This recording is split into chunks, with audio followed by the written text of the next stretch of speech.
Viper33802 here. Just wanted to give you an update on the prototype hybrid holster that I made about 2 months ago.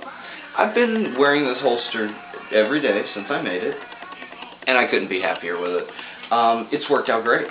What I thought was going to be my problem when I first made it was this leather that I got from Hobby Lobby. I told you guys it was cheap. It was $10 for a sheet that I used maybe a third of to make this.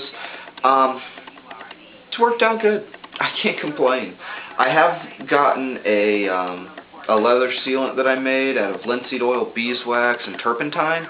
I'm sure if you do a little looking on YouTube or Google, you can find it. And I did rub that into the leather. Well, I heated up the leather a little bit with a heat gun, and then I rubbed it in. And just to help some of the sweat getting through and onto the gun. I've been happy with it. The leather is formed to the gun. I've done nothing but wear this holster. I didn't form it to the gun like this.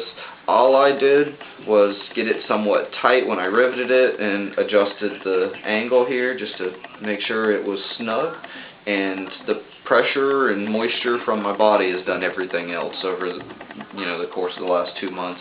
Heck, after wearing it just a week, it had a very good impression, maybe not quite to this detail. The inside of the leather, it's been holding up pretty good. Don't know how well you'll be able to see it here. It has, again, formed to the gun. Worked out good. Belt loops have held up. Still am able to tuck my shirt in at work every day, so makes my boss happy. Only thing that I would change about this holster is I allowed the Kydex to mold into the ejection port. That was a mistake. I should have blocked that out to keep that relieved. What me molding into the ejection port has caused is a couple little slight scratches. Not that bad, but just on the bead blast area, just as it slides right along the slip. Does it bother me? No. The holster serves its purpose. That's all that I really am looking for. But you may see that due to how I have molded the holster, it does wear this bead blasted area of my slide just a bit. Again, not the Kydex, but just how I molded it. Again, doesn't bother me. May bother you. Depends on, how you feel about your guns, but this one, this isn't, this is a tool.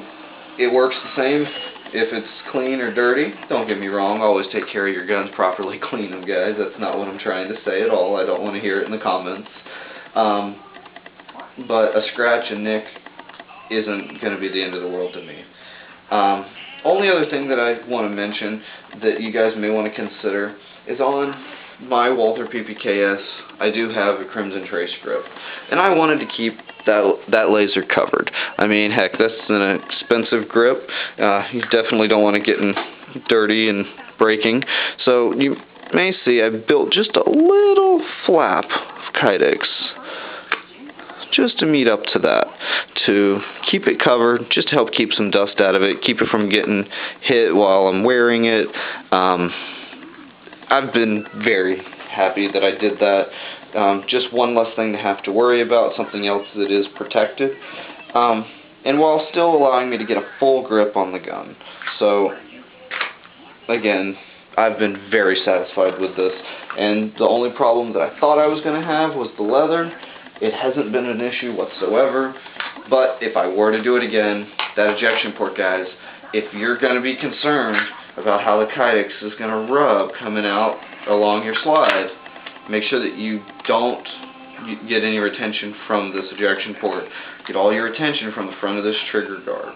And believe me, when it's sitting in your pants like this with your belt over it, your back up against it, it's going to be well secured. So I wouldn't foresee that being an issue, but that's just my 2 cents. Take it at what you will, and appreciate you checking out my video. So, thanks very much for your time.